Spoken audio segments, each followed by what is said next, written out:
ഞാനിപ്പോൾ ഉള്ളത് ലക്ഷക്കണക്കിന് ആൾക്കാർ സമ്മേളിച്ച് സമ്മേളന നഗരിയിലാണ് കേട്ടോ ഉള്ളത്.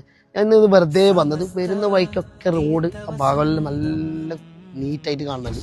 അപ്പം ഞാനിന്നൊരു ഗ്രൗണ്ടിലേക്ക് വന്നു നോക്കി. മാഷാ അല്ലാഹ്, ഇന്നലെ ലക്ഷക്കണക്കിന് ആൾക്കാർ സംഗമിച്ച ഈ സംഗമഭൂമിയാണ്. കാരണം നിങ്ങളെല്ലാവരും വീഡിയോസിൽ കണ്ടവരാണ്. കാരണം ഗൾഫിലായാലും എല്ലാ പ്രവാസികളൊക്കെ കണ്ടതാണ്. ജനസാഗരമായിരുന്നു ഇവിടെ അല്ലേ.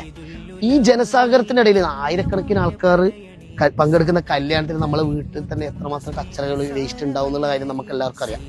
ആ ഒരു സിറ്റുവേഷനിൽ നിന്നാണ് ലക്ഷക്കണക്കിന് ആൾക്കാർ സംഗമിച്ച ഈ സംഗമഭൂമിയിൽ ഒരു വേസ്റ്റ് പോലും ഇല്ലാതെ നോക്കുമ്പം ഇവിടുത്തെ എല്ലാ വേസ്റ്റ് ഇവർ കളക്ട് ചെയ്തിട്ട് ഗാർബേജിലാക്കി വെച്ചിട്ടുണ്ട്. മാഷാ അല്ലാഹ്, 4-5 ദിവസം ഓൾറെഡി ഈ പ്രവർത്തകർ ടയേർഡിലാണ്. ഇന്നലെ രാത്രിയാണോ അല്ലെ ഇന്ന് രാവിലെയാണോ ഇത് ഇവർ ചെയ്തതെന്ന് അറിയില്ല. എന്തായാലും മിക്കാൻ്റെ പ്രവർത്തകരാണ് ഇത് ചെയ്തതെന്ന് ഞാൻ അറിഞ്ഞിട്ടുണ്ട്.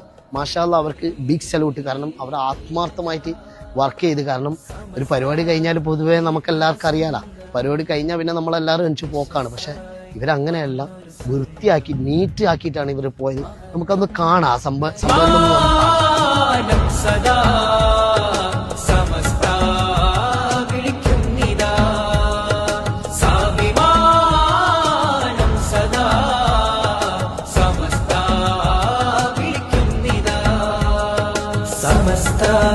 തീർത്ഥവസന്തം യശസ്സായി